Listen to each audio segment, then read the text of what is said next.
어떻게 찾지? 계속 연락을 취해보고 한번 해볼까? 하지만 이거는 올바른 방법이 아닙니다. 일단 사기를 당했다는 기분이 든다라고 한다면은 얼른 지급정지 신청을 하는 게 좋은 방법일 겁니다. 안녕하세요. 법률사무소 진리의 최석호 변호사입니다. 중고상품 거래 플랫폼 많이 이용하시죠? 좋은 취지로 거래하는 건 정말 좋은데 이걸 꼭 악용하는 사람이 있더라고요. 그래서 중고나라 사기라는 말까지 나오고 오죽하면 한국사기라는 단어까지 거론이 되고 있겠죠. 소액 사기부터 큰 금액까지 정말 다양한 방법으로 사기 사건이 많이 발생하는 게 중고거래인데요. 가해자나 피해자 입장에서 발생할 수 있는 사례를 중심으로 어떻게 문제를 해결하면 좋을지 설명을 드려볼 테니 끝까지 시청해주세요. 가해자가 피해자로부터 약 60만원 정도의 물건 대금을 받았지만은 피해자는 해당 물건을 받지 못했습니다. 피해자는 가해자한테 계속해서 물건을 달라고 연락을 했고 돈을 돌려주지 않으면 고소하겠다면서 경고를 하기까지 했습니다. 근데 가해자는 고소라는 말에 순간 무서워져가지고 피해자한테 돈을 다시 돌려주었죠. 근데 피해자는 가해자가 너무 괘씸해가지고 합의를 해주지 않는다고 합니다. 이때 가해자는 과연 어떻게 해야 할지 궁금합니다. 또 물건을 구매하기로 하고 계좌로 입금을 했더니 내일 배송해준다고 해놓고는 갑자기 판매자가 물건을 판매하지 못할 것 같다, 환불을 해주겠다 라고 합니다. 그래서 환불 계좌를 알려줬더니 전액이 아니고 일부 금액만 환불이 되었습니다. 좀 이상해가지고 판매자한테 물어보니까 자기가 물품 대금 중에 일부를 사용해가지고 못 보냈다고 하면서 잔액은 내일 돌려주겠다고 얘기를 하죠. 피해자는 내일까지 기다리긴 했는데 자꾸 가해자가 돈을 돌려주지 않는 상황이 계속 반복이 되고 판매자는 잠수를 타기까지 하였습니다. 이렇게 말씀드린 사례들이 전형적인 중고 플랫폼 사기 사건이죠. 이때 피해자 측에서 먼저 사건을 좀 바라볼게요.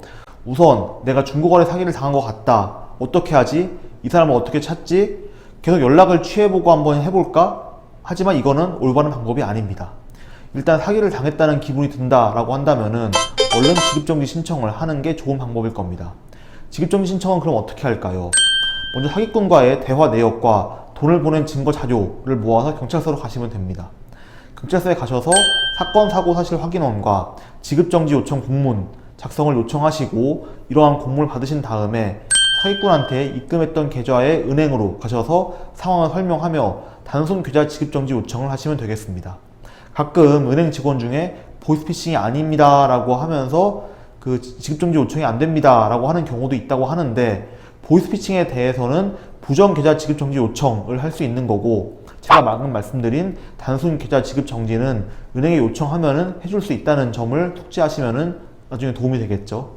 그리고 피해자가 가해자를 상대로 돈을 돌려달라고 소송을 했는데 막상 피해자가 그 소송을 직접 진행할 수 없는 상황이라서 이런 가족이 진행하는 것이 가능한지 여쭤보는 분도 계세요. 근데 소송가액이 3천만원 이하인 사건의 경우에는 그 피해자의 배우자나 직계 가족 또는 형제 자매가 법원에 허가가 없더라도 가족관계 증명서를 첨부한 소송 대리 허가 신청서를 제출해가지고 소송을 대리 진행할 수 있으니까 걱정하지 마시고 소송을 제기할 생각이라면은 신속하게 제기하는 것도 도움이 되겠죠. 그렇다면 가해자 측에서 보면 어떻게 될까요?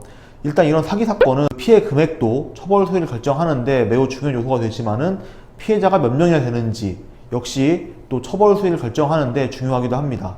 그렇기 때문에 피해자와의 합의 여부도 굉장히 중요하겠죠.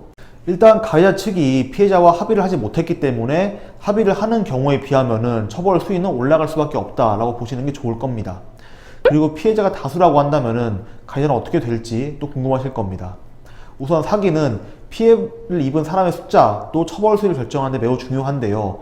만약 같은 수법으로 10명에게 사기를 쳤다라고 한다면은 사기죄가 10개가 성립되는 경우라고 볼 수 있겠죠. 그렇기 때문에 사기 사건을 하나만 했을 때보다는 당연히 처벌 수위가 높아질 거고요. 즉 피해자가 많을수록 처벌 수위가 높아지고 구속을 당할 가능성 역시 높아지게 된다라고 보면 될 겁니다. 그러니까 결론은 중고나라 플랫폼에서 사기를 절대로 하지 말라. 좋은 취지로 만들어진 중고거래 플랫폼에서 피해보는 일이 더 이상 없었으면 좋겠습니다. 오늘도 영특한 최변과 함께 해주셔서 감사합니다. 구독과 좋아요, 알림 설정까지 부탁드리겠습니다.